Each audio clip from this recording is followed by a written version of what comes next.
This is the best of VOCM Open Line with Brian Callahan. Ozzy, Friday. Let's get right to it. The CEO of St. John's Sports and Entertainment, Brent Mead, you're on the air. Good morning, Brian. How's it going? It is going, as you probably just heard. Good. Busy times, Brent. Yeah, no, lots on the go. Brian, calling in. It's the 25th anniversary of the Mary Brown Center this year. It's the 10th anniversary of the Convention Center. Yes, sir. So just calling in to touch base and let you know some things we're up to.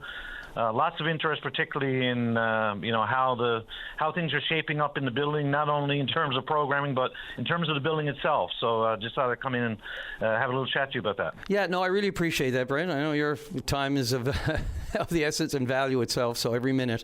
And doing great work down there, by the way. Let me just say right off the top, I know people will talk about the subsidy for St. John's Sports and Entertainment and the Convention Center and Mary Brown Center, but you're whittling away at the subsidy. I mean, $750,000 knocked off it the year previous, and the last budget, I think, another $200,000 knocked off it. It's still around Is it about $5 million right now, roughly? Yes, that's right. That's right. So we've knocked $1 million off it in the last 2 years, and that's all part of us trying to be obviously more prudent financially, but also just increase the top line. Get more activity in the buildings. If you get more activity in the buildings, we'll continue to be able to get that subsidy down and bring value to taxpayers. But two big important buildings for economic impact in our city. I mean, over $70 million in economic impact for those two buildings in the last 2 years. So, important part of the downtown fabric, important part of our community, important part of our economy. Absolutely. And full disclosure, of course, I go way back to the beginning. Besties with the center, with the Old Mile One Center, of course, formerly. The tour of the concrete shell 26 years ago. I was there with other media. I remember walking around, couldn't believe Barter's Hill was gone. But, the old grassy area there, but you're walking around inside just the shell of the thing, just the concrete, with our issued steel-toed boots that we were all issued. And it's amazing, right, to think that walking around that open air at the time, it was just, the shell of it, as I said, and now to look at how far it's come and how many things it's hosted, and, lots of pushback at the time. I don't need to remind anyone, but so, yeah, going back to that, Brent, the building condition and assessment in first. I know there was a time people were kicking the tires on it. There was a thought that it might be sold privately. It never was, and there was a building condition and assessment at the time. What did that yield, and how is it now structurally? So there never was a formal building assessment done. I know at the time there was the city did contemplate, in the midst of all of that discussion about the asset and whether they would sell it and what would become of it, there was a conversation about doing quite a comprehensive building assessment. That wasn't done, but to be quite frankly, I mean, we do this on an ongoing basis. So, I mean, buildings are complex systems, right? So it's for a lot of people think of buildings, particularly in terms of the envelope. So, your roof and your exterior, but then your HVAC systems, and in the case of an arena, our ice plant and refrigeration system is critically important. So those are things that you can always continue to look at and try to assess, and we do that on an ongoing basis. So we have big subcontractors with us that work with us in terms of the ice plant, for example. We work with Simcoe, HVAC, we work with Johnson Controls, constantly doing assessments on the state of those systems and what we need to do to continue to maintain it. But beyond that, the building has many other aspects to it. I mean, you need to look at, the guest experience, accessibility, sustainability. So, I mean, beyond the mechanical systems, you need to look at your IT connectivity. You need to look at what the spaces are like in terms of accessibility. So, for example, we would have, in the last 4 to 5 years, we would have renovated our restaurant to make it accessible. We would have renovated the suite to make it accessible. We would have put in new 10 gig fiber connectivity to make the building better connected for live broadcast. So you can do things like the Briar in this day and age and whatnot. So those are important aspects of it too. So, and then from a sustainability perspective, I mean, we're constantly trying to make our building more efficient, particularly in this day and age of rising utility costs. I don't need to speak any more about it than that. We all are facing that. But, things like we're going with new lighting systems. We will be moving to electric Zambonis within the next year to 2 years. So these are the kinds of things that we're doing. I mean, I feel very proud of what this building has done. We receive $800,000 a year from the city for capital expenditure to cover both buildings. And I need to remind people to cover both buildings. Now, while the convention center is only 10 years old, it still has its ongoing maintenance needs.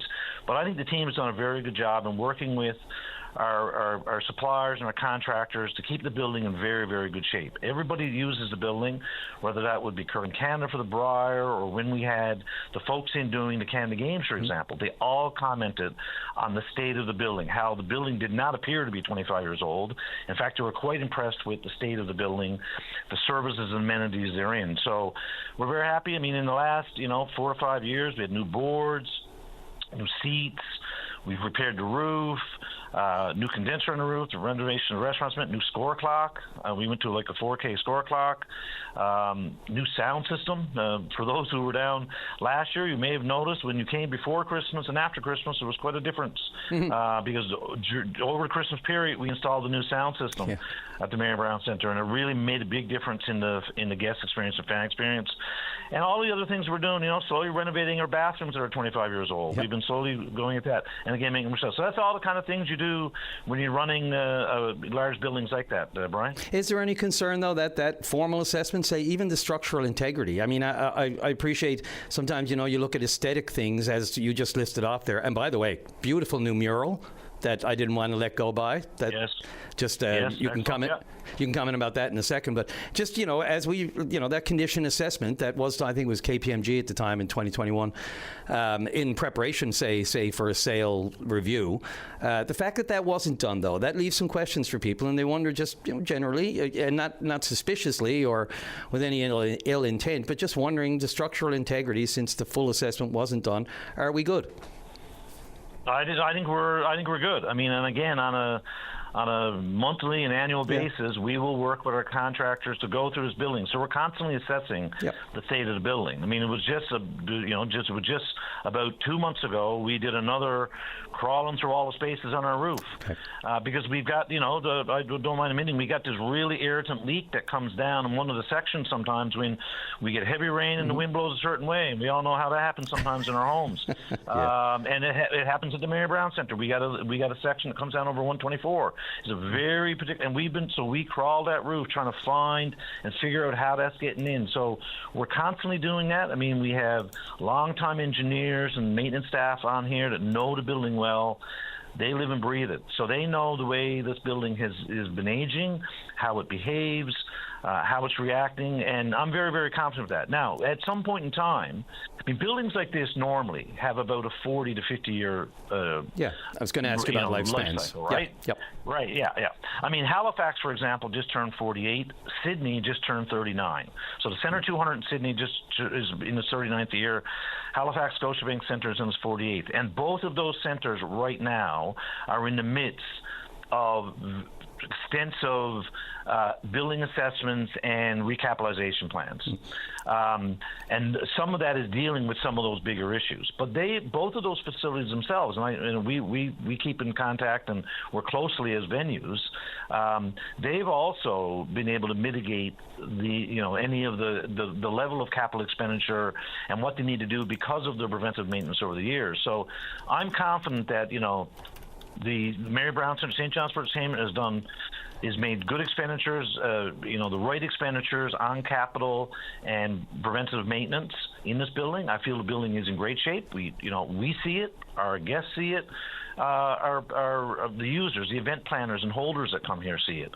So I'm very confident, Brian, that we're in good shape. And now, I mean, let's be honest. It's like anything you own, any building you own, you always got to be prepared for system failures. There can be catastrophic stuff. But we right now are sitting back thinking we're in pretty good shape. Like one of the big life cycle thing we're going through right now is really moving towards in the 21st century now the computerization of a lot of our stuff. So a lot of our stuff would have been still systems from 20 years ago. So for for example, a lot of our control systems are now being upgraded, whether that's our lighting or our HVAC and stuff like that, or ice plant issues. So that's all been done. It's all been done within the last 2 or 3 years, or is in the plan to be done in the next couple of years. So that's kind of the next generation of what we're doing. So no, feeling pretty good about it. Yeah, okay. So now it's a lot of serious stuff. And again, we talked a bit about the subsidy. Let me just ask you last on that, because I'd love to get into just some of the fun stuff like the events you got coming and how you've managed to snag some of the really popular ones down there, right? But just on the subsidy side, how long do you think we're going to have to do this? I mean, do you see a window whereby the day will come when the city does not have to subsidize the operation of both facilities? No, I to be quite frank, I don't. I mean, if you look at publicly owned facilities like this across the country, and this was done at the time, this assessment and analysis was done at the time that the same discussion was occurring around what they would do with the building. The conclusion is that, whether you look at the Scotiabank Centre in Halifax, Centre 200 in Sydney, as I mentioned as examples, but there are many other examples. Facilities of this size and the role they play in their cities and communities and regions, almost all of them, if not all of them, have a level of operating subsidy or support from municipal and or provincial governments. That's the reality of it. These buildings are much too large. The level of activity, you would never be able to sustain it. And quite frankly, you wouldn't be able to, if you were driven by that, in order for activities to come in the building, they'd be paying rates that would not be reasonable. Yeah. We wouldn't be able to have events here if we were looking at just at our bottom line, to be honest with you. Mm-hmm. So that's one of the things people need to look at, the economic impact that these buildings have. You need to look at the impact of how it contributes to our community socially. Everybody just needs to think about the memories that have been created here, the experiences that have been created here, and how important they are to our community, to our own memory. That's important stuff. And so yes, we will never get to a place of zero subsidy.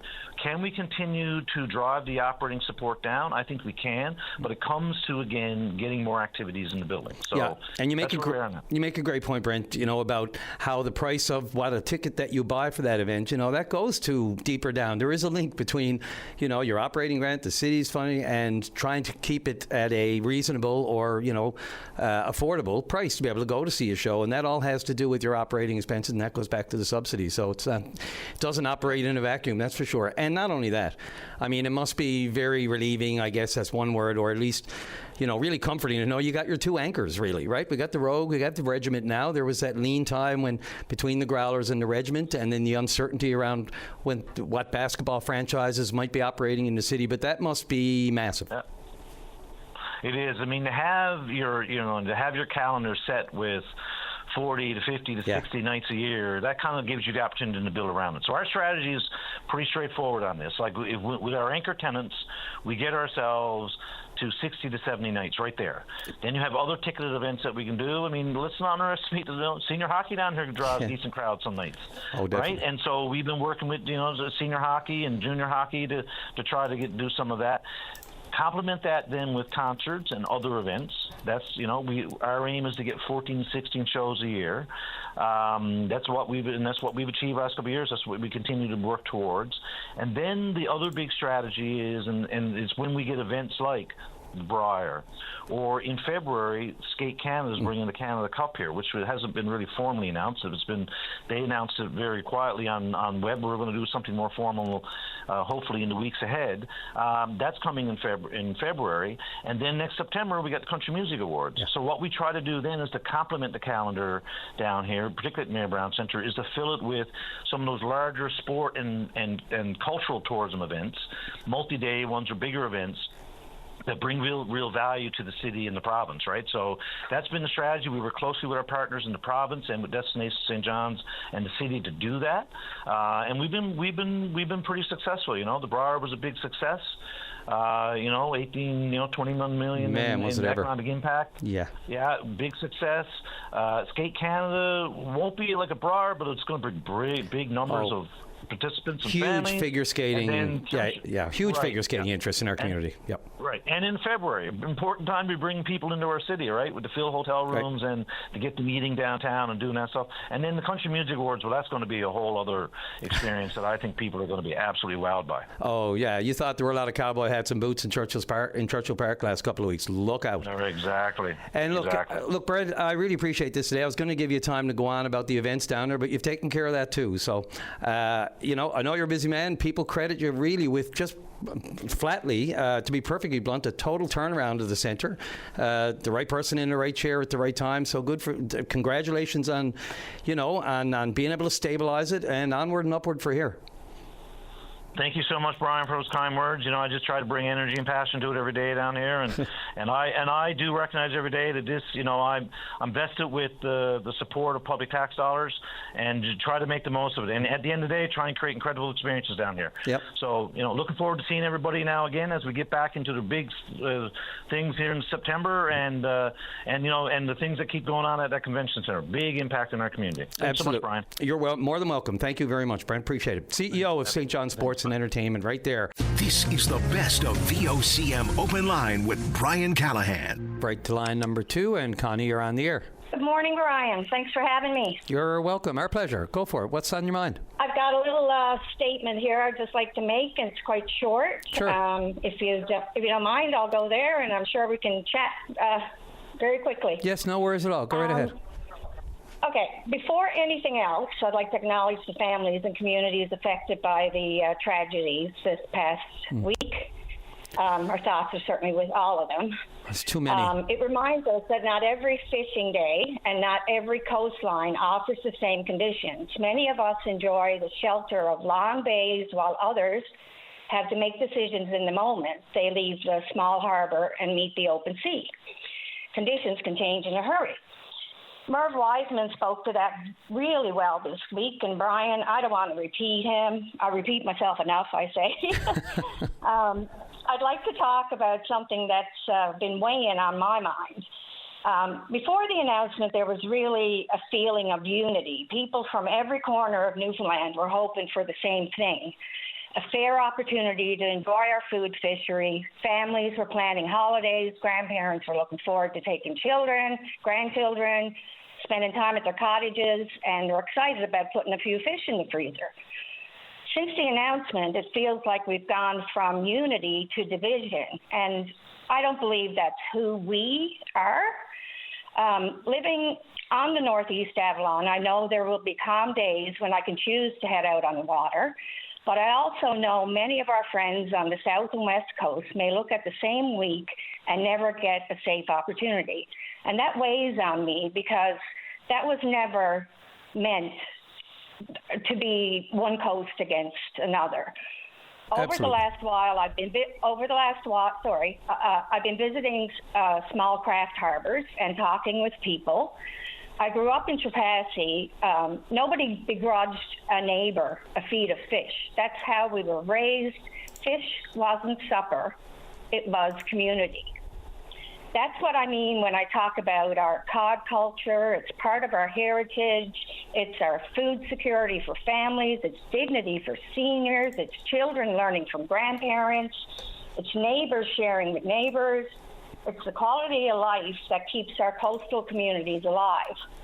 We can support conservation, we can respect the realities of safety on the water, and we can still support each other.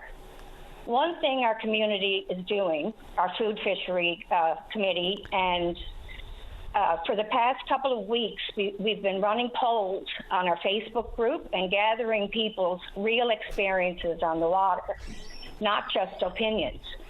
But what they're actually seeing and experiencing in the different parts of the province is what we're gathering. We're gathering experiences, not arguments. If you've been out this season, we'd love to hear from you. Tell us about the good days and the difficult ones. Tell us what worked and what didn't. We only ask that everyone share their experiences respectfully, because that's how we learn from each other and build a stronger case for the future. Whether your experience was positive or negative, a respectful story helps us better understand what's happening across Newfoundland and Labrador. Let's not lose the unity we had. Let's remember what brought us together in the first place. Well said, Connie. Jumps out to me there is the, stop bickering with each other and get down to it, the good, the bad, and the ugly of what people are experiencing firsthand. The problem, of course, has always been the mistrust, right? Whether it's the Fisher people here with DFO or vice versa. And sometimes you just believe that DFO just don't believe us. The officials and the powers that be, and that's partially because they got science that they look at and close their minds to everything else because that's their priority. When we all know safety should be it. Yes. So absolutely. Yeah, and I know you don't want to repeat what, and I'm glad you didn't really repeat. No offense to what Merv said, because it's all important and it's all important to this conversation and everything you said. Sorry to interrupt there. No, that's okay. No, I stand behind everything that Merv has been saying. He's, it's when it comes to safety, we couldn't have a better leader at the helm. And to hear Barry on yesterday as well, that warmed the cockles of my heart, to tell you the truth. Barry Fordham, of course, who was the chair of that. Barry Fordham, the man himself, I call him. Yeah, and I get calls sometimes, why do you got the same people? My God, the stuff that Barry have done, the stuff that Merv has done, the stuff, people need to just look back in history a little bit, and these people carry some weight with their experience and their knowledge, right? And I have all the time in the world for them. Yeah, exactly. Like if you're going to complain about the problem without any action, you're just kitchen bitching. Yep. Well, good one. Haven't heard that one in a long time. Am I allowed to say that online? Yes, geez. Sometimes it's the context with which it's said in, and kitchen bitching, that's kind of a good colloquial, good old phrase that we used to use. And I haven't heard it in a long time, but I love you pulling it out of the fire right there. And, I've been learning a lot about metrics and things like that and downloading data and just the information that's being compiled, whether we'd really like to see the opportunity given to the South and West Coast to fish, at least for the rest of this season. They haven't been able to get out or get a fish, and the dangers. So, I'm not going to go on about that, guys, but I just lost my train of thought. No, it's fair to go on about it because there is absolutely real. I think it's they lose it a bit up along on the mainland, but there absolutely is a real issue with wanting to go out and weighing whether or not it's safe enough to go out. And again, we don't have all of the these investigations go on into the two drownings this week. They were fishing. Yeah. We know they were fishing. We know two of them were the three up off Bay Vert. Where, the tragedy up there, they were hauling fish. And then, the hard side of it, the officials will say, well, there's safety to be taken into consideration, not just as to when you can go out, but preparing yourself for safety. And I know what they're hinting at. They're hinting at, safety, life jackets, on and on it goes, right? And I'm not going to speak to that in any specific way right now because I don't know what happened to cause those two tragedies on the West Coast and up off Bay Vert. I'm not even going to go there. The families are still trying to grapple with all of that. Exactly. That's respect them and their privacy at this time, really. Yep. So, that's, I wanted to get back to what brought me into this advocacy in the first place, which was the food security, the communities, the lifestyle. And, that goes for both the recreational, that they still call it. I'm throwing that in there. Residential would probably be better. Residential definitely would be a happy medium, I think, between the two. Yeah. And, the commercial people who are in those communities, we're not against any of that. We just feel we can all live in the same waters without, the divide that that we're seeing. I respect the commercial fishery. I mean, that's what puts food on our table in Tracy. So, let's stop again. I'm going to use it for the third time, and then I'll stop the kitchen bitching. Heard loud and clear, Connie. I appreciate this. It needs to be. I've been on the wharf. Yep. Sorry, I've been on the wharf level, and I've just been walking around, and I make a point of talking to. I try to talk with the Harbour Authority if I can find them in the area. And I've talked to commercial fishers, asking them how it's been going. You're getting the feedback that it's spread out, that there's not a lot of extra volumes like it was on the weekends. The commercials got, but there's some interactions, of course, happening down at those levels between various people. So it's interesting to talk to them all. I didn't feel any animosity anywhere in the people I talked to. I let them know where I was coming from and who I was with and things like that. So I just got some honest feedback, which was great. Absolutely. Well, Connie, look, I'm glad to hear that. Respectful communication, cooler heads prevailing, and cooperation and communication between us and the feds will go a long way in this. I got to get off to the break, but look, I appreciate the phone call today, and it's a big issue, right? There are people who are just rolling their eyes. It is an issue. It's at the core of our rights as Newfoundlanders, a bit of fish, and it gets us right in the guts when we're told we can't. So it's been a very basic right for us, and it just never made sense. It doesn't make sense to a lot of people, and I agree. So. Fish Friday. There you go. Fish Friday it is. Ooh, thanks for reminding me.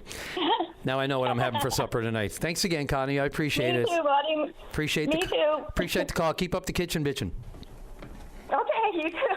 All right. This is the best of VOCM Open Line with Brian Callahan. Let's go right to line number 4, and welcome to the program, the Chair of Programming Committee with the NL Folk Festival, and of course, board member with the Folk Art Society. Dave Penny, you're on the air.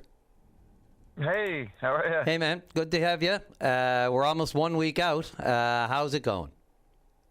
It's going great. So, it's busy. Yeah, even for a 49 and a half. Well, there's way more work than at least I expected. I guess I haven't been as involved as the rest of us, but it's a lot of moving parts for sure. And we kind of thought, it's a lot smaller. It's going to be less moving parts, but that's not the case. Yeah, because I guess where one moving part ends, another one starts. Yeah, and it's different, right? It's something we've never really done before, and it's a complete, shift from what we've done in past years, trying to bridge the gap, I guess, to next year, and that's why we're calling this the 49th and a half. And next year, with promises, we hope still to make it a big 50. So, what kind of things have been, unexpected that are causing it maybe a little bit more arduous than you might have thought? Yeah, well, I don't mean to go back on you, but I always say over and over again that the 49 and a half thing doesn't imply that it's going to be half a festival. Right. You know what I mean? Yes. It's just that it's not the same as it's been leading up to it, and it's and maybe it won't be the same as it will be next year. You know what I mean? So it's just kind of its own little placeholder thing, and also a bookend to the first one, which was also small and free. So I'm really excited about that point, and I just wanted to make that clear. Yep. So yes, the Newfoundland and Labrador Annual Folk Festival. Well, thank goodness, right? I mean, there were a lot of nervous people there for a while, but the right people came together, and the funding, and shout out to the provincial government as well. And we got the debt eliminated, which was the first hurdle, and now we have to find a way to build it back to what we want it to be. Mostly the traditional end of it, as far as bringing in the bigger acts, eh? Yeah, and also it's been the whole community involved that got us out of debt. You know what I mean? Absolutely. Not us, but the whole crowd. It's really amazing, and it's always a boost of confidence. You know what I mean? Like us on the board and the volunteers and the organizers, there are times when you're just, oh my jumpings. And then you get a boost when you get some good news, or when we see people or hear, read comments and, get messages of support. It's a real. So anyway, the positive comments, that is. Yeah. Oh, yeah. Yeah, you need it. Because there can be a little bit of everything. But no, there's no question. It's going to be a one-day thing, of course, next week. But I can see that, right? It's a sea change. So absolutely. So just take us through. Let's get down to the nitty-gritty. So not this Saturday, next Saturday, the 8th. What can people expect? It's going to be completely free and open, right? Mm-hmm. Very open, actually, as in no gate. You know what I mean? It's going to be wide open. Yep. Which is going to be. I got this sort of idea that we got this sort of idea that people are going to ramble in, even if they're taking a shortcut, say. Yep. And having no background in Newfoundland music and say, wow, you know what I mean? What is this? And then here you go, you got a new fan, a new musician, hopefully. Yeah, there is that, right? That the nature of this opens it up to people who probably normally might not go. Yeah, which is a really exciting idea. But now I'm kind of rambling on. So back to the nitty-gritty of it. It's going to start at 10. We always have workshops in the morning. Yes. Or at least we have for several years. And so now we're going to have workshops starting at 10. And then we're going to have the main stage start at 1. And that's going to go on until like 9 o'clock. So it's going to start a half an hour earlier than traditionally, and it's going to end, a couple of hours earlier. But that's out of necessity. And it's going to be one day because there's a lot of logistics involved, extra logistics involved for 2 days. Right. Well, yeah, 2.5 days, really. So anyway, we're paring it down to 1.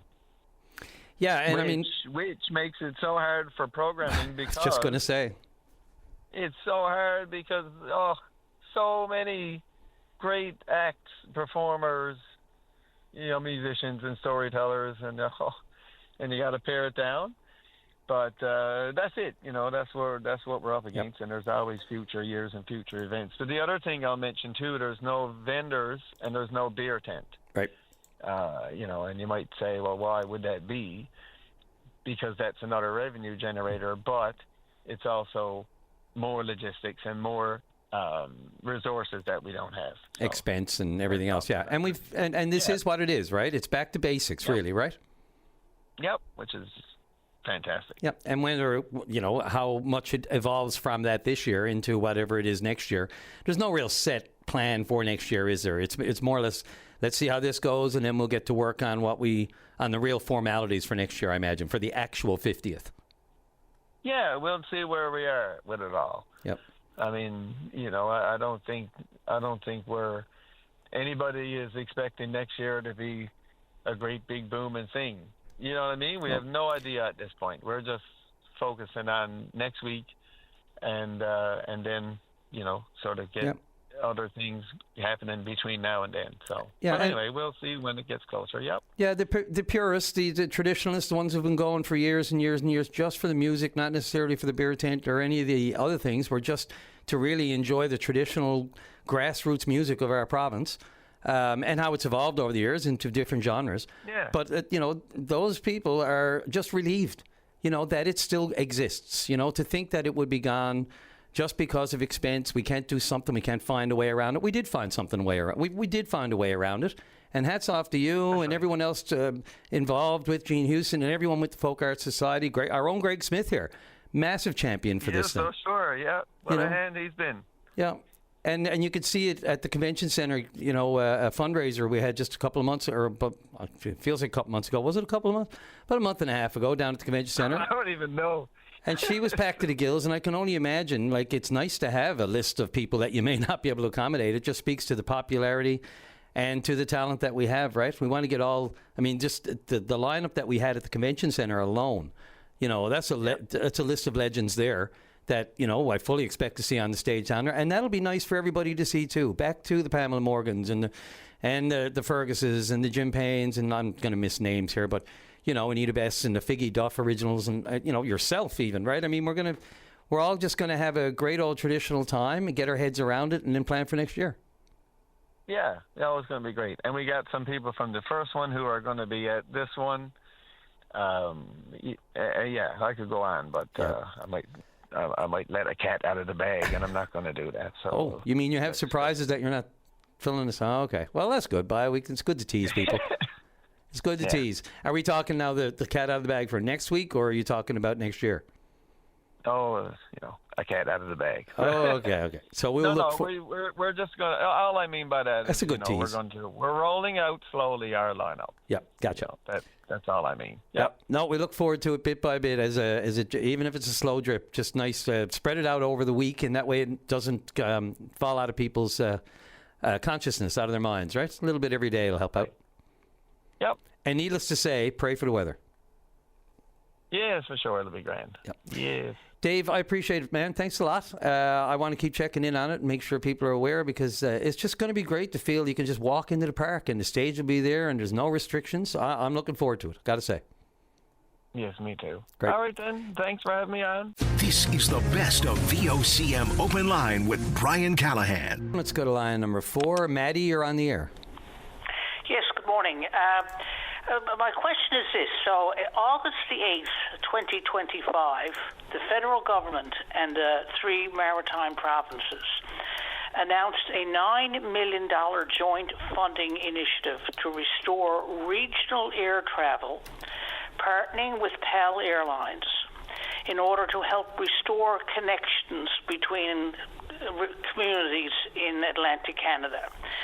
And it was a federal contribution of $5 million provided through ACOA, and then each of the 3 other provinces, Nova Scotia, PEI, and New Brunswick, also made contributions. Now, while Newfoundland is not mentioned in that, it does have implications for us, because for those of us who travel or work throughout Atlantic Canada, say, for example, if I have to go to work on a business trip to New Brunswick, I have to fly to Montreal and then fly back. Or if I have to go to Charlottetown, I have to fly to Montreal and go back. But if they were going to do this connection, it would certainly help with tourism, it would help with conferences, et cetera, et cetera. That's been a year. And I can't seem to find an answer as to when these initiatives or these new routes are going to be provided. No one seems to know. I don't know whether someone in Joanne Thompson's office with the federal government, or someone with PAL Airlines, who is the partner with the federal government on this, if they can give an answer. At first they were saying the fall of 2025, then they said the spring of 2026, then they said the summer of 2026, and we're now about to hit August the 1st, 2026, and there's been nothing. Yeah, all I recall... So I don't know whether your powers that be might be able to reach out and get an answer for us. Yeah, because the last thing I heard is, again, they were working out the flights and the start dates. I mean, the cost was pretty straightforward. The cost was all laid out. I think it was sort of like 3 million from Nova Scotia. I think 800 or 900,000 from PEI. 500,000 from New Brunswick. But the last thing we had, I think there was a release from the Airports Association, the Atlantic Canada Airports, applauding it, saying the funding comes at a critical time. But you're right. I had a private note sent to me last week asking if I'd heard anything.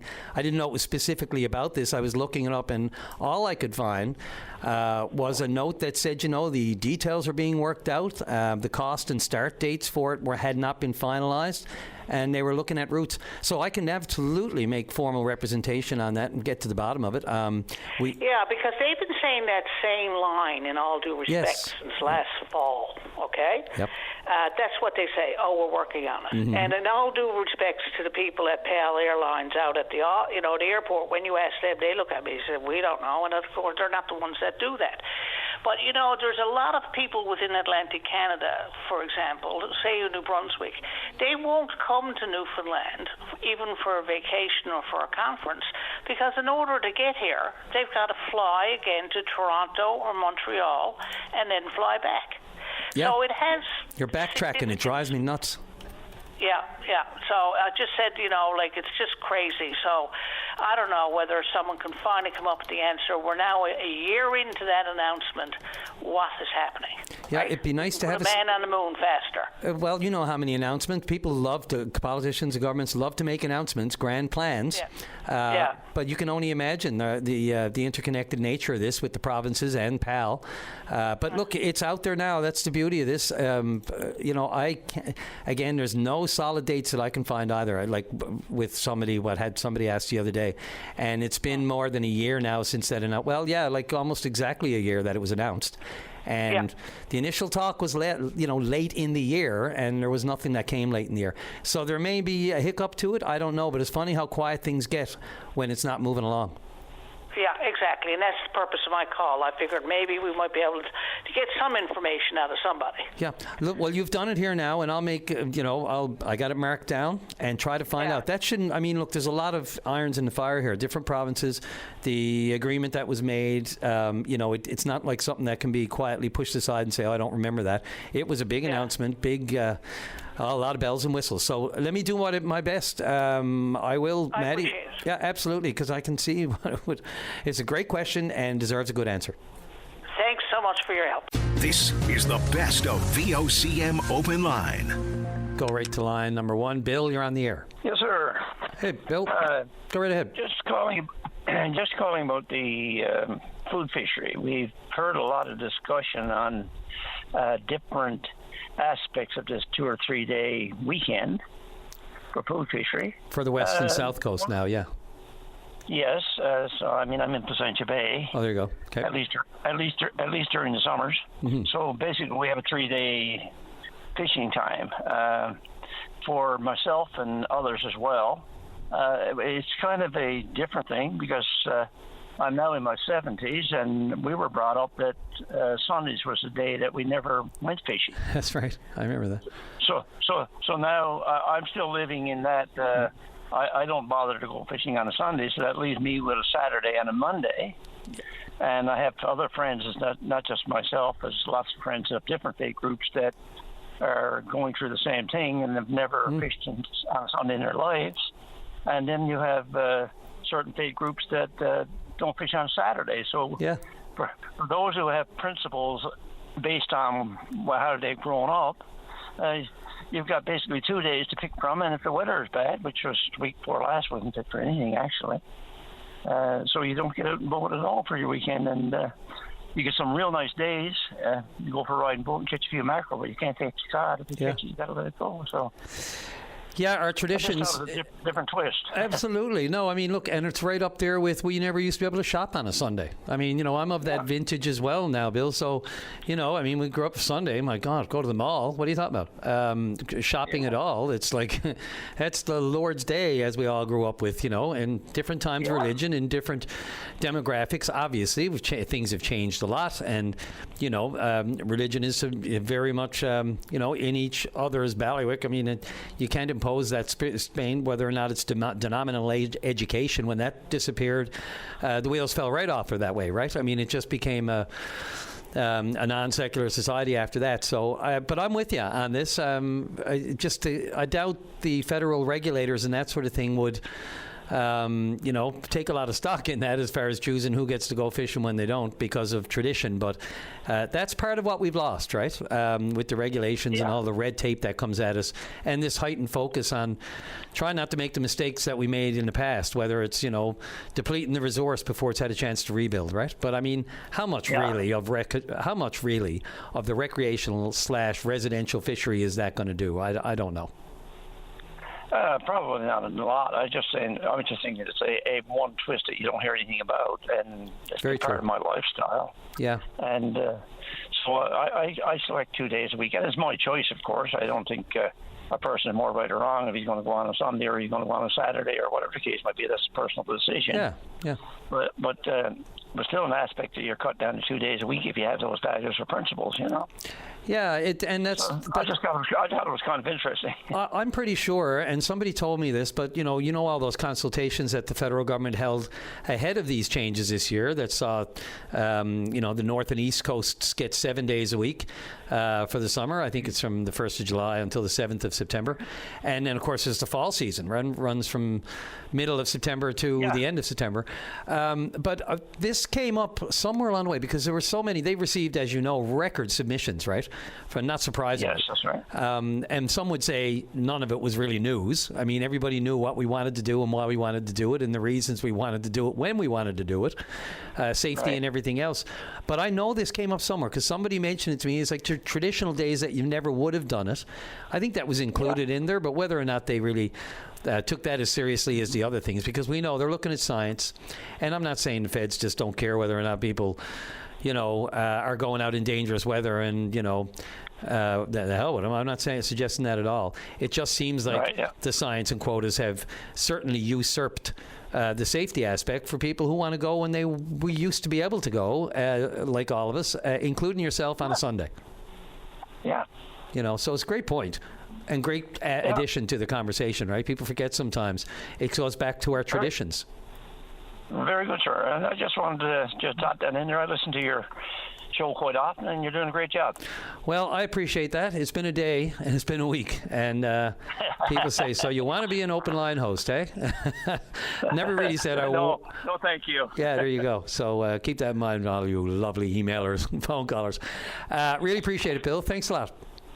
Okay, buddy. Have a great day. This is the best of VOCM Open Line with Brian Callahan. Let's go right to line number one. And Connor Curtis, Director of Communications locally with the Sierra Club of Canada. You're on the air. Thank you so much for having me. Thanks for being available. Being here on these crazy, informative, and interesting times, to say the least. Connor, I'm just curious, of course.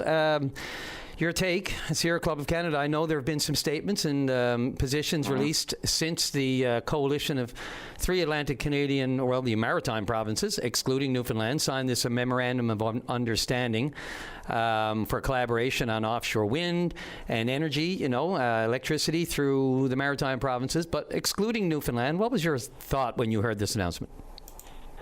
Well, listen, we'd really like to see Newfoundland and Labrador become a part of that MOU and become a part of that initiative. We know that transmission infrastructure is really one of the big keys to unlocking renewable energy in a broader sense, when we're talking about offshore wind, when we're talking about solar in some places, right? This is how you unlock that potential, is by building transmission infrastructure.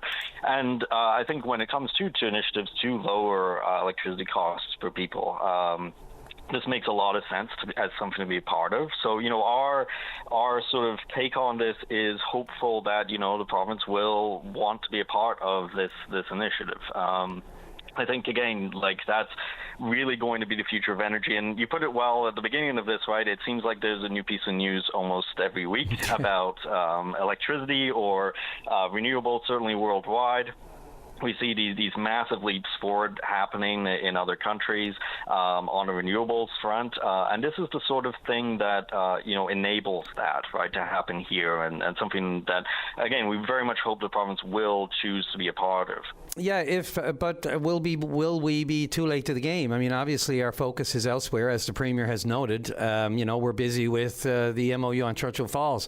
And the question has been asked by myself and others, whether or not, I hate to use the same tired cliche, but whether we can walk and chew gum at the same time. I mean, do we let this opportunity, which appears to be an opportunity, and I'm not sure what it says for the Atlantic Loop that was previously announced, proposed that clean electricity grid project between all the provinces, including Labrador and Quebec, and the effort there to share the surplus power, whatever there might be, from Quebec and Newfoundland, from the existing Churchill Falls, Muskrat Falls. But I don't know where that leaves all of that and the interconnected hopes we had there. And, people just feel like we're not interested, or there's not. I mean, is this an opportunity that may pass us by that we really should be grasping right now? Well, I certainly hope not, right? And that's the thing. I would want to see. I think you put it well, right? There's the ability to do more than one thing at once. And I think, when we look at electricity planning and specifically, there's a need to do that, right? We definitely don't want to have opportunities like this get missed. I've been in Nova Scotia talking to other people who are involved with renewable energy, and one of the things I'll keep doing is putting my hand up and saying, and Newfoundland and Labrador, right? right? Because I think that there needs to be all of the provinces at that table, right? And so I do hope that this isn't going to be a missed opportunity. I do really, call upon and hope that the provincial government is going to, reconsider and decide to be a part of this. One thing that, we're doing regardless, in fact, I've got a couple of events coming up to share with you if you're interested, that people might want to take part in. Sure, go for it. Is like, how do you get people doing this sort of renewable energy work locally, regardless of what governments are doing? The government help, government involvement, very important. But we do have a solar training that's actually coming up in Channel Port-aux-Basques in October that people can sign up for and learn some basic skills around solar energy. We are also doing a climate adaptation workshop around rain gardens in St. John's in September. There's lots of things that people can be involved with locally, but I think, again, it's that doing multiple things at the same time, right? You need to have folks involved at the community level, and how do we build up renewable energy locally to meet local needs, but then also there needs to be this larger provincial and federal investment in and focus on that transmission infrastructure and the sort of larger scale projects that can lower energy costs. Yeah, it just seems really a bit of a no-brainer to not at least have a seat at that table, to understand what the conversation is and at what point we can insert ourselves, this province I should say, in that right now what is just a maritime agreement, a maritime MOU with the federal government, I might add, with natural resources. Because if it opens up any kind of corridor to Quebec, well, there's that. But also, we already have a maritime link. So it just, I wonder, and yes, as you said, there's plenty of renewable energy projects going on. The Central, one out in Central, the Everett, I think has gone for an environmental assessment now, but has been required more information. But, whether it's down there, Gensha, the wind farms that were proposed there, the West Coast, as you noted, Burin Peninsula. I just got back from Europe, and it's funny, you see the big, massive, towering windmills everywhere, and it just gets in your head. It's spinning. It's going so slowly that it's hard to get your head around the fact, unless you understand how they work, that can actually generate enough wind. But when you're driving down a major highway through France, and they're everywhere, and they're massive, and they're towering. We heard some estimates here that the ones that they're proposing, different parts of this province, are taller than Confederation Building. Well, they are. You don't realize it until, but man, it's massive. The blades alone, So when you see them and you realize that people are doing it everywhere else, and we're still just we're ramping up the industry here, and then you look at, as you said, the importance of renewables, it just wonders, we should be looking for every opportunity to stick our nose in, shouldn't we, and have a piece of this. Totally, and again, you see this globally in Pakistan. People putting solar panels everywhere, that they can, and they're not even necessarily. They don't necessarily have the battery storage for it yet, but that's the next step afterwards, right? Is now they're going to start storing some of that power and using it, and so you can create these. It all starts basically everywhere, because no matter what you're doing, as long as you're working towards that shared goal of we're going to have this integration of power, where whether it's offshore wind or whether it's solar or whatever form of generation it is, that you have a system and a plan to do some of this stuff locally. I've seen the same thing in Europe as well, right? These offshore wind farms, right, that are now powering homes, and this is something that I think people don't realize the scale of the change that's happening globally. But it really is important to be a part of that. And I agree. I think having a seat at the table and having an ear in the room at the very least, right, is super important, because you know what other people are planning then, and you can start even thinking ahead of time, how do you prepare things locally to meet that potentially in the future, right? That's, I think, communication. I'm a bit biased, of course, obviously, given my title, but communication is very important in these matters, right? That's how you find all these ways in which people can collaborate. Yeah, I'll just say the last thing. Yes, absolutely in communication, but it just boggles my mind. I mean, this was the whole mantra right now is cooperation between provinces, right? Break down the barriers, do more together, share resources, share energy, interconnect each other, and yet we sort of stood on the sidelines. And again, the other part of I don't know if we just weren't invited or we're told, not interested? I mean, were we just told that no? Or well, I just don't know. There's not enough, as you just pointed out, communication as to what happened here, why we weren't there. Was it because we weren't invited? Was it because we weren't allowed? Or was it because we just didn't ask, you know? I mean, I worry about priorities, right? I think, you see a lot of announcements around offshore oil and gas, and yes. My stance is on this, right? But even if you disagree with me, I think there's no harm in saying, okay, well, let's also be a part of this other initiative, mm-hmm. right? That's around, renewables and transmission infrastructure. Indeed, again, no matter what your take on the other issue, you don't want all your eggs in one basket, right? You want to be able to diversify and have multiple means to export energy, and I think that's the thing that I hope is happening is that there is an interest in having these conversations, and that will materialize, right? So I'd really call upon provincial leaders again to just get at the very least sit at the table, hear what's happening, get a sense for how potentially the Newfoundland and Labrador could be a part of this, and encourage community members too to start doing some of this stuff on their own, regardless, right? If people are interested in either of those events, they can reach out to us at info@sierraclub.ca, our email address, and we'd be more than happy to send along that information. Perfect. Connor Curtis, thanks for the communication today as the director of such with Sierra Club. Appreciate the time. Thank you for weighing in. Thank you. This is the best of VOCM Open Line. Let's go to line number 3. And Lauren, you're on the air. I was calling about, I had a doctor's appointment yesterday for 11:15. Right. And it never come through. And I never started clear my phone until about 11:45, I guess. And anyways, when I try to reach the other numbers that I had for the appointment centers, all I'll do is get a recording. Same thing at the Premier's office, same thing. I got a recording. So anyway, I finally got a hold of somebody in there this morning, but anyways, they can't do nothing for me because the appointment's done, and all I need to do is take more appointments, which I don't want any more appointments. I want some service this time, okay? Sure. Where are you calling from, Lauren?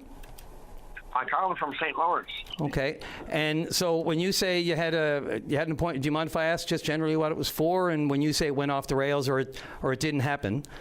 Well, I'm waiting to go to Halifax to have a simulator put in my back. Okay. The doctor screwed up my back 10 years ago now, so I've been on hold ever since. Was it when we say a doctor screwed up your back? Was that proven? Like, was there an admittance that the doctor did that, or? It's called a failed back syndrome surgery or something like that. It's called, right? Okay. FBCT or FC. I don't know what the hell. Oh, it's okay. But as you said, yeah. FBSS, yeah. So this was scheduled for when? Today. No, it was 11:15 yesterday. I was supposed to have a call, but anyway, I never got a call. I'd just like to know what's going on. And February 17th, doctor in St. John's, phone to Halifax. It's supposed to be around 133-day wait. Well, that's 6 months ago. I'm sure that's time should be up to now, right? But anyways, I never heard a word from nothing or nobody. When I called Halifax, he says, well, this is urgent. You got to contact your surgeon or whoever requested the proposal, right? Mm-hmm. Anyways, I can't get no satisfaction. Doesn't matter where I call. So I'm just left on a string with me and my stick because I'm either going around with a walker or cane most of the time. Right, all the time, actually. I don't take the cane into my hand at all, actually. I can't get by without it. Yeah. But why am I getting a runaround? That's what I'd like to know. The healthcare system in Newfoundland is unreal. It's unreal. I'd like to know as well. So when was the appointment originally set? Or was it set, or were you just told you were going to get a call about it, were you? Yes, exactly. That's exactly, yeah. But they did tell me that it was sent on February the 17th. February the 17th. To Halifax, right? Yep. We suggested that I go for laser treatment, which, and that's another thing. After my surgery, I went back and I've seen several doctors. There was nothing, and I was in the wrecks of pain all the time. There was never anything ever done, any physio or anything like that requested for me, right? Right. And I'm doing this stuff, but I'm after going to see chiropractors over and over and over and over. And you know, it's after costing me a lot of money. It's no doubt about that. But I don't want to spend money if I get some satisfaction for it.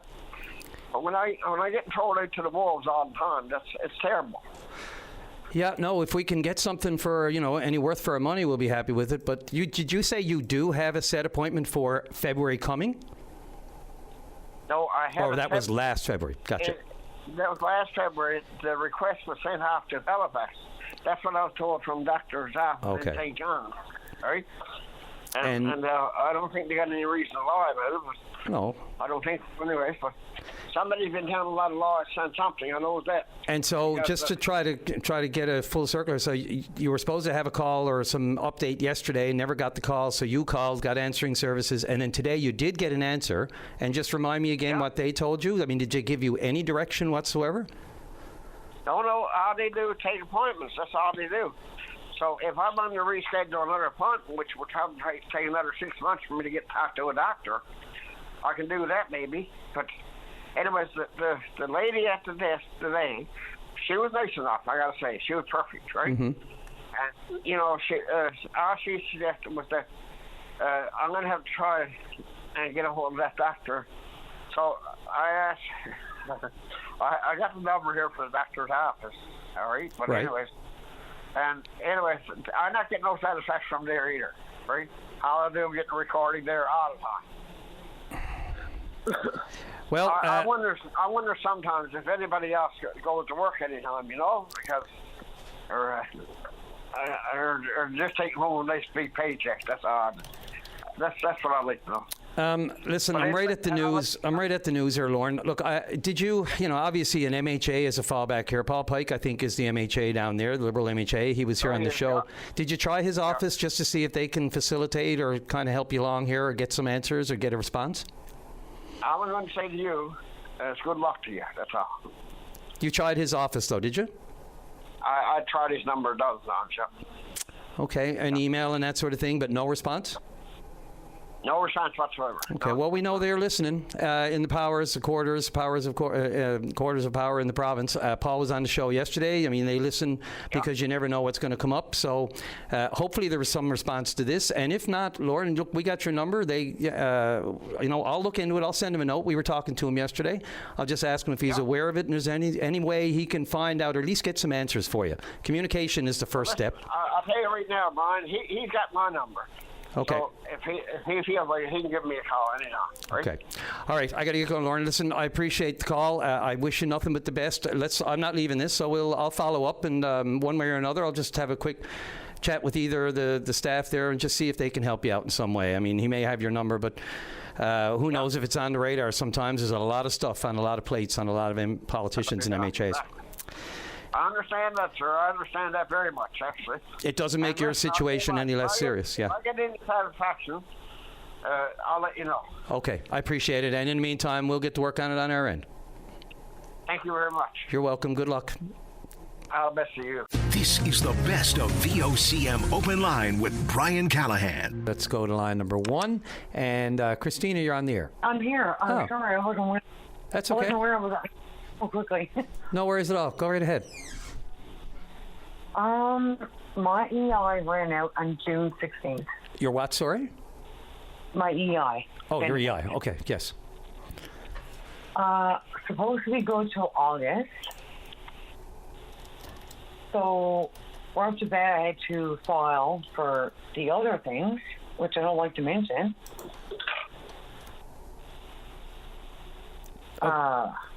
I guess it'll be welfare, you know what I mean?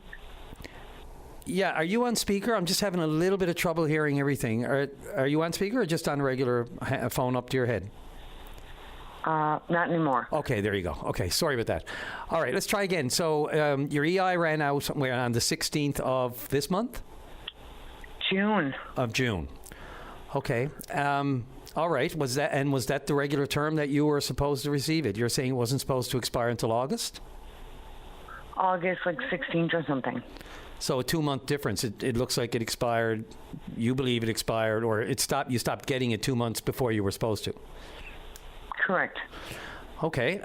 So is this just your own research that you looked at, and this is the exact amount of weeks, and this is what I was entitled to? Because obviously you get a notification of to what you're entitled to and how long the period would be that you would be able to receive EI. And do you have access to the online, the Service Canada portal? Absolutely. Apparently I had 6 weeks left of sick benefits, and one person said you can't take them because you're not sick. So, without a doctor's note, okay, one person said if you have a doctor's note, it's fine, and the other person said if you're not sick, we won't accept the doctor's note. Well, yeah, it's hard to get a doctor's note if you're not sick. Oh, exactly. So I went back to, I've been searching for a job for a year and a half, can't get anything. But my main problem today is that I'm fully accepted, everything. But my rental agreement, that's the issue. Okay. I've emailed it, I've scanned it, emailed it again, several emails. My dad has helped me 12 times. And it still comes back, oh, is that clear enough? It's not legit enough. It's too faded. It's too dark. And who are you sending that to exactly? Is that off to yes. To go to your file, to shore up the file, to make sure that you're eligible? I'm completely eligible, but the thing is I gotta say the pack and rental agreement. Because over and over and over, it's been like, Brian, it's been like 7-8 times now. It's been 5 weeks. Okay, and that's the only thing holding me up. The rental, them getting a copy of your rental agreement. Exactly. Okay, so it's not your doctor's note, because I'm a little confused. Okay, one worker at the EI said, or whatever they are, officer, said that, okay, your time has expired, so you're invalid, you're done. Your benefits are done. You've exhausted them. That one of them is telling you? Okay. Yes. Right. So they're exhausted. So I had to file for whatever it's called now, social, back in the day, welfare, whatever. Right. Right. Assistance, yeah. So, social assistance, whichever, yes. But I've sent at least, and my dad helped me, at least 12 copies of the rental agreement. Oh, it's not clear enough. It's not eligible. Not eligible. Legible. Not legible, yeah.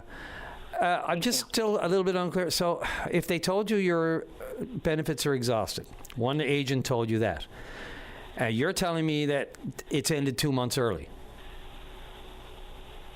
Yeah, so that's the first thing. I'm talking about the other people now. Okay, that's where I'm lost a little bit. So it's hard. Okay. I know it's a tangle, a bit of a thing, but the bottom line. What's the bottom line here, Christina? So you're not getting any benefits right now. Is that correct?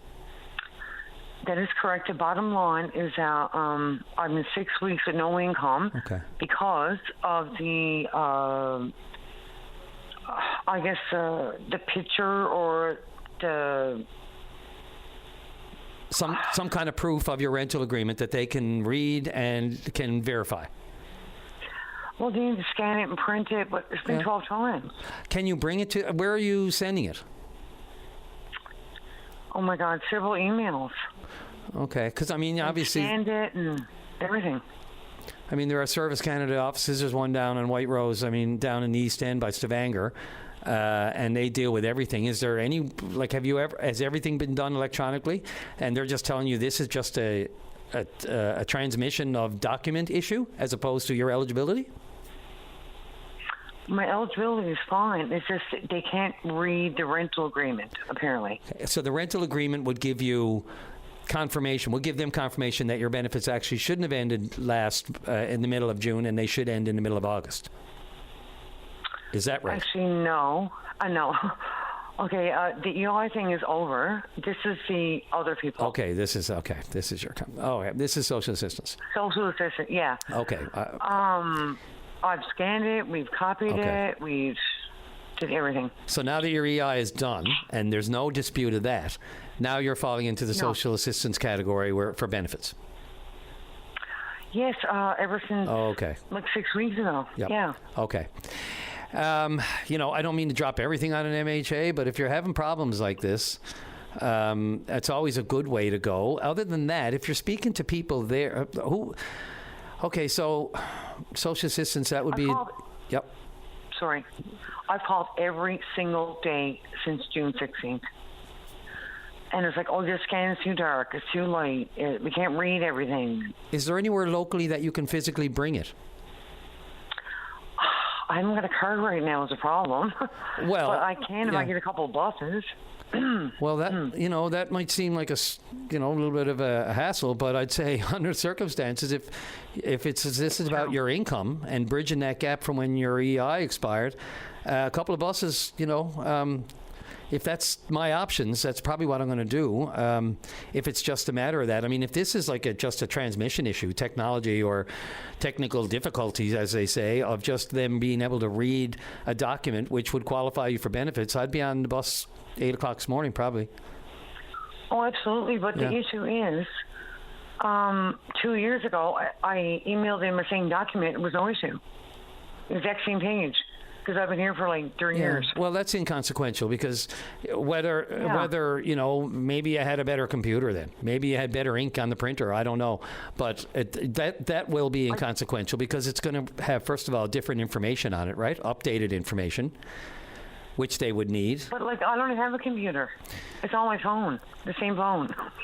Yeah, and there's some people in that boat as well. But again, if technology and sending it electronically is an issue, I guess you'd have to rely either on, where do you live, if you don't mind me asking? Generally, not necessarily your exact address, but where are you living? I'm in Paradise. Okay, so it's not an easy jaunt into town or any office that you might be at, but have the people who you've been sending this to given you other options? Haven't anyone just said, you know what, they have. Can you get it to us? Can you mail it? They said, can you fax it? But what I'm saying, it's the same yellow copy I have for 3 years, which last year I took a picture and emailed it with no issue. Yeah, okay, but, for whatever, 2-3 years ago, really, as I said, it doesn't matter anymore. You got to get something in their hands today, and the sooner the better. So, as I said, can you just physically snail mail it? Get a stamp for $1 and... It used to be 10 cents or whatever, but can you just stick in an envelope and mail it to them? I mean, it'll only take 2 or 3 days. It should. Okay, the thing is, can snail mail. I only got 3 days left. Since July 3rd, my application was opened. I don't know. 30 days. You can go to, if you don't have a computer, is there anyone in your world that does have one that you could avail of? Absolutely. Okay, can you go to them and send it, and maybe someone else can help you with it, and and then test it? I mean, I can't imagine. It would have to be in pretty bad shape. If whatever you did last time and it worked, you need to do it again. But whether that's the same computer or not. I did the same thing. No, it's on my phone. Yeah. On my same iPhone. But it's been a few years, and so technology changes, and for whatever reason, it might just not be. It may no longer be as legible, or it could be not up to date. I don't know. I mean, circumstances have changed, right? You're no longer on EI. That's the whole point of this, right? Of you applying and trying to get in the system because you no longer have it. So there's a life change right there that they're going to have to update files on. But I don't know. I think it feels like we're going in circles here. I think if you know someone with a computer, you need to ask a favor. If it's a relative, shouldn't be much of an ask, a family member I'm sure would help you out just to send a document. If we're talking about your income, I'd be doing whatever it takes, I mean, you can't just, bemoan the fact that the government can't get it. There's probably a reason there, and if you're having good communication with them, and it's back and forth, and the just issue is they can't get this form. There's ways to get the form to them, right? Whether or not someone could drop it off for you, a friend, whether or not the next time you're in town you could go out of your way and fit an appointment in to drop by Confederation or wherever you need to go to drop it off, or somebody, and make an arrangement to let them know you are dropping it off. Brian, I really understand. I understand that you're trying to help and everything, but oh my God, like everyone, like my dad sent it, emailed it, everything. But it's not. But they're saying they can't read it, right? So, can you do it any way other than technology? Find a way to do it. I guess I'm going to have to. Yeah. And I'd get on it right away. As you said, when you just said 3 days, did you say that's how much time you have left to do it? Yes, or I have to reapply the whole thing all over again. Just July 3rd. Well, some of this... Until August 3rd. Well, sometimes, it can be a little bit tangly and troublesome. There's pains we have to go through when it comes to documents and red tape and government. But when you're talking about your income, it may be a pain and it may be trouble and it may be have to do it all over again. But... yeah, that may be what you have to do. And if there's no certainty with that they're ever going to be able to read it or they're going to be ever able to accept it as a legal document or proof of your income and your situation right now, if that's a problem, my only, and look, then you don't have to wait at all. If you can find someone, get the physical copy dropped off or just mail it. Sure. Well, I thank you very much for your time. I was so frustrated. Like, it's been like... Yep. Like, Dad sent it 5 times. I sent it 5 or 6 times. Well, after the first... I call every day. They're like, oh, we can't see this signature. We can't see this. Can't see that. Well, I doubt they're just giving you lip service. I mean, after the first or second time, I wouldn't have been sending it anymore. There's clearly a problem. 5 times is just you're beating your head against the wall, right? I mean, it's the old thing, right? Doing the same thing over and over and expecting a different outcome. Only because the time and clock. Christina, look, that's my best advice to you. Either just get it in the mail, right? Or get somebody to help you with it to drop it off. Or get a better computer and get a better printout of it. I don't know beyond that. That seems to be, the best solution for you in the short term. But I'm open to suggestion. Any of our listeners out there have another one. But you have an address and everything where it needs to be dropped off, do you? Or where it needs to get to? Oh, my God, several times. Yep. Okay. I know it's frustrating, but, it is your livelihood. And it's your, income in the short term, right? So. For now, yeah. Yep, to bridge the gap. I wish you nothing but the best. Thank you, and I miss you singing karaoke to Sound Steamer. That was you, right? You had to throw that one in there. You. Oh, absolutely. My old stomping grounds. The great people over at the Steamer and the Bella Vista, the Youngs and Johnny Young and everybody else. They're a great crowd. I spent many of my year over there. Great friends, great people, good times. I used to be a roommate with Luann. Oh, very good. Yes. Oh my God, there's throwbacks. Yeah, really. I didn't mention that. No problem. Thank you so much. You're welcome, Christina. Look, as I said, right, you just got to bite the bullet on some of these things. As frustrating as it can be, there's clearly a technological problem there with. They got to be able to read the document, right? So, I would do a physical drop-off, mail, or get somebody to help you on the computer. Those would be the top 3 to me. Well, thank you very much. On that note, I scanned it last night, and it's perfectly normal and legit and clear. And still, we haven't received that yet. We haven't read that. Well, anyway. Yeah, just so you know, it may be perfectly clear on your end, but once they're receiving it, who knows if the 2 systems are compatible. You can send something from Google to... from an iPhone to an Android, and it might not look as good, right? So there's all kinds. To bypass all that and the uncertainty with the technology, and you're having problems sending it 5 or 6 times, enough of that. Get it to them physically in hand. That's my recommendation. I guess I'm hopping on the bus this afternoon. Very good. Yes, it'll be worth it in the long run. Thank you so much, Brian. Thanks, Christina. Have a great day. Thank you. You too. Okay. Good luck. Okay, bye. Bye. This is the best of VOCM Open Line with Brian Callahan. Go right to, let's see, our next caller on line number 1. And Liam, you're on the air. Brian, what are you at? What am I at? That's a good question today. I have to ask my own brain that question almost every minute of this show. You're at nutting, I suppose. Yeah, nutting. Nutting, that's right. Good job. Well, listen, I want to give you a little update on because I called the show there earlier the week, and a lady did reach out about a theater space yes. that she has, and so I'm going to take a run in town and have a look at it now next week. Yes. So it worked out. I think, and I don't think she would mind saying that's Barb Ashley, is it not? Yes, God love it her. was. Yes, it was. Yeah. I can tell you, she's a sweetheart and very nice lady, and few connections we found out. So it was a grand chat and a good connection, anyways. Yeah. No, I mean the power of open line. But listen, the studio that she has there on Brookfield Road just held a big fundraiser there a little while ago as well. Very successful fundraiser for the Furniture Bank, and she hosts a lot of great events there. And I was loath to throw out suggestions specifically like that at the time, because you never know if they're available or might be booked or whatever. Right. But that was the beauty of this. So that's great, Barb's, and the work they do there, and the community work and the charity work and all the other good things. So that's great. Do you have a date, like how you're going to get in there and get together and assess it and whether or not it'll work out?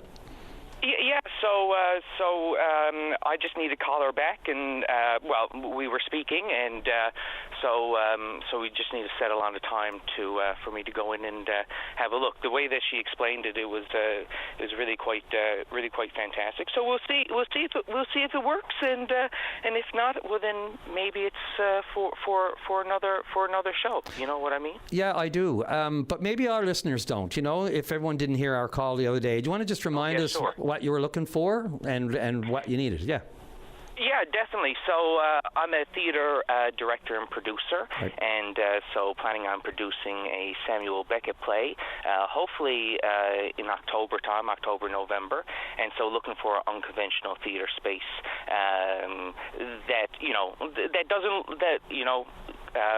that can hold 60 people and is kind of homey, I guess, in a way, or it could be even a warehouse or whatever the case may be. But it needs to be inhabited by somebody for a long period of time. It needs to have a few years there, right? Yeah. So that's kind of what I was calling about, looking for, and so it worked out. It always brings, when you call, I was trying to remember the play that I once went to in an unconventional space, and this was, I think it was the Cask of Amontillado. The great old Italian city play. But that was Edgar Allan Poe, of course, and it's such a spooky kind of thing, and it's a great story, the Cask of Amontillado, if you've never looked it up. But in any event, it was an Edgar Allan Poe play, and they had it on a run at the Newman Wine Vaults downtown. If you remember that. Yes, I do. Yeah, see, that's exactly the sort of thing that I'm talking about, because the character where he lives, he's a bit of a hermit. He's that's his spot. But on a slightly other note, the reason why I was calling today, Brian, if I can quickly pop on to there, is I heard a story on the Tim Power show. Mm-hmm. My God, Tim Power, Tom Power, Tim Baker, Tim Tom. Try to keep it straight. I know, Pi. And talking about OpenAI was testing out this new autonomous AI agent in this secure sandbox, and it got out, and it hacked like another company, and OpenAI didn't know about it for a week. And I heard it, and I heard the story, and it's been kind of brewing on my mind, and I'm thinking, why isn't people talking about this? That seems like iRobot. Like that seems very scary. Like it's been on my mind. It's bothered me, I guess, enough for me to call to talk to you about this. Well, and I don't know if any more information has come out about it, like, how it escaped, how do you stop that type thing, what's the deal? What's the deal, Brian? Well, I just had a note in my ear that I think your VOCM Mornings did this show recently. I wish we had more time to talk about it. I'm right on the break, but I don't know what the deal is, to be honest with you. I saw the note there on OpenAI. You know what? And two people were talking in my ear at the same time, and I didn't hear the last thing. Can you just remind me again, real quick? There's a lot going on here, Liam, I got to tell you. In my ear again, the specifics of that topic on OpenAI again? Yeah, so OpenAI was testing this autonomous AI agent. It was given a bunch of tasks to do and whatnot and work. And of course, there's no human controlling it. And it was in a secure sandbox, they call it, and it escaped. And it hacked another company and got into its hardware and whatever. And it took OpenAI a week to realize that the AI agent had escaped. I know that sounds crazy. It sounds so sci-fi, but that's what I'm confused about. Like there's no human like kill switch. There's no human kill switch. What's Yeah, and I do apologize. Now I know what you're talking about, because it just took me a sec, the sandbox. I just had to think back. There's so much goes across. So I do know what you're talking about. And interestingly enough, I heard a similar discussion somewhere yesterday regarding AI and intelligence, and whether or not it's intelligent or whether or not it's programmed to deceive, whether or not they have the ability to deceive. But as far as escaping, I mean, look, we are still catching up with OpenAI, with any level of AI, and what it's capable of doing, and whether or not it has a mind of its own. And when we talk about, escaping and gaining and becoming autonomous, that's our biggest fear, right? Well, 200%, and I mean, and the clip that I heard on the other program was that it does deceive. It covers its track. It covers its tracks, and it lies. So like you have to outsmart it. Like it tries to find the way that it was explained was it tries to find the crack in the security and then go right for the jugular and just like take it out and then start covering its tracks. This scares me. No, it scares everyone, and it even scares the grandfathers of AI. They have talked about this.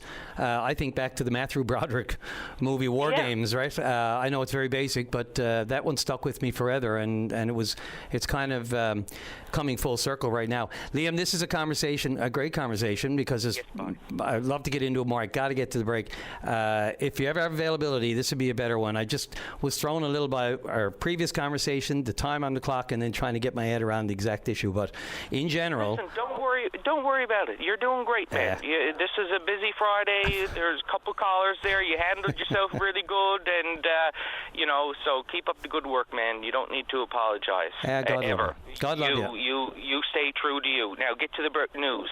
Goodbye. Take your positivity anytime. I'm going to bottle that. Thanks, Liam. Yeah, no problem. Thanks, Take care. This is the best of VOCM Open Line with Brian Callahan. Let's go to Mike on line 1. You're on the air. Hello, Brian. How are you today? Pretty good, thank you. TGIF for you. Big time. I just want to touch on the scooters that's on the go now today and all the issues with the kids on them and everything else. Yes, sir. Go right ahead. I just think, I don't know what the government's going to do about it as far as restrictions and everything else as far as being on the roads and stuff. I was driving down Torbay Road a couple of days ago and I seen I don't know, it's hard to really judge, but maybe a 20-year-old, probably a bit older, he was on a two-wheeler scooter, and the wheels on that one there were probably the size of not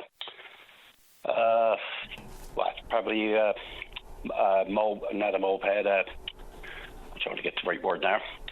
Anyway, it was fair size with tires on her type thing. Yep. Bigger than the smaller ones, and he was in the double lane there, say on Torbay Road by Derby. And I tell you, he was flying along on the road, passing traffic like they were stopped at times.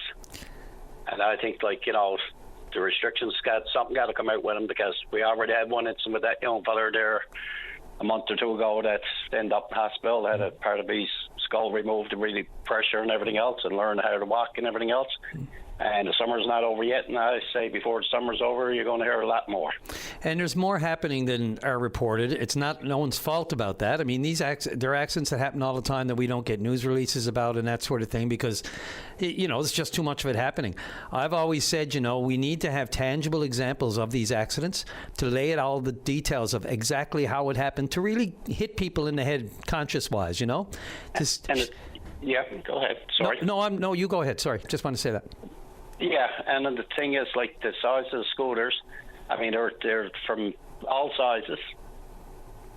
And the thing is, it only takes to hit a small rock on the road, and they're probably falling into traffic or it's an accident waiting to happen type thing. I mean, even there along Portugal Cove, I see kids going up. There's no sidewalks, but they're in as far as they can. And like I said, those from the smallest to the biggest, I mean, they're fast machines. I just think it's crazy that, like I said, we have one kid, like I said, that's got to learn how to walk and everything else, and the whole bit with him, something got to be done. Yeah. Some kind of restriction got to come out for, I don't know what it's going to be. Yeah, and you know as well, Mike, as I do, we can make all the rules and restrictions in the world, but humans have to follow it. And we're still evolving on this front. I mean, we don't have the legislation yet. The municipalities, NL has made representation. Every town in the, we all want it. We all need something a little tangible on paper to make us feel a bit better. But you can pass all the legislation and you want. I mean, we have very clear rules about speeding. Did they follow that? We have very clear rules about red lights that have existed forever.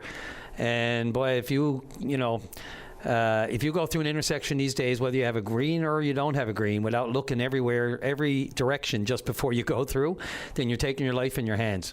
And especially with these scooters, because there are no rules, a lot of them really are, whether or not they're old enough to understand the rules of the roads, have a driver's license or not. They are taking advantage of the easy way to get through an intersection, not having to wait at a light. And I've sat at red lights and watched them fly right on through. Absolutely, and the thing is too, like I said, it's the kids that's on it. I mean, they could be 8, 9, 10-year-olds or younger, stuff like that, or younger. And the thing is too, there's still a lot of them out there that don't even have a helmet on and stuff. Yeah. So if nothing else, that should be a priority for it. You got to have it on the bicycle, so why not have it on everything else that's mobile? Yeah, the only thing that really, gets people's attention is, there's a reason they put these disgusting photos on cigarette packs, right? They're trying to get right to your head, right to the brain, make the message connect. And, if people, I know you can't show pictures of what happens to people at every accident, but if you had somebody to come on and describe how simple, say, a tragic accident happens on the highway, we all assume this or that happened. Could be a bee flew in the window, you got distracted, somebody could have spilled hot coffee on them, and that can cause an accident, or it can be completely inattention, whether it's your cell phone or whatever. We don't know what happens in some of these, but if we had someone to spell it out, have a regular appearance by, say, a police officer or someone who could say, here's exactly how this accident was caused, and here's how another 100 this week are going to be caused just like it. Well, even a good example, probably that young fella that did have the accident and had surgery and everything else and learned how to walk again. Yep. I don't know. Prime example, probably if they could use somebody like him, I don't know, just showing every once a week or bringing it up, or to show it even on a commercial type thing, of his flying with his parents and whatnot, to be able to show and say, hey, so if you're watching this and seeing this, maybe parents pay more attention to it and make sure that the kids are safe as they can be. Yeah, we see a lot of times, hey, Bill, like the law enforcement or other organizations will go into schools, high schools, elementary, primary, and they'll have presentations, right? You have the big assembly in the gym, and they have presentations, whether it's like DARE, the drug abuse awareness program that they have to enlighten everybody about what's out there and how to be vigilant and careful and not go down that road. I think it's probably time for one of these. You have people, these organizations travel the country and do presentations at various schools, various school districts, and they'll do a whole swath of schools when they get here. That might be a really important one. If it's not already been done, maybe this is happening somewhere. But, just a good education session and the good, the bad, and the ugly of it, including fatalities and how easily you can be left with a brain injury or dead. Absolutely. Okay, thank you very much for that. No show on Monday. We have a stat holiday, so just a reminder, won't be any show next on Monday coming due to the stat holiday, but regatta on Wednesday. Fingers crossed for the weather. Thanks, everyone, for a great week. Drive safely, arrive alive. VOCM cares.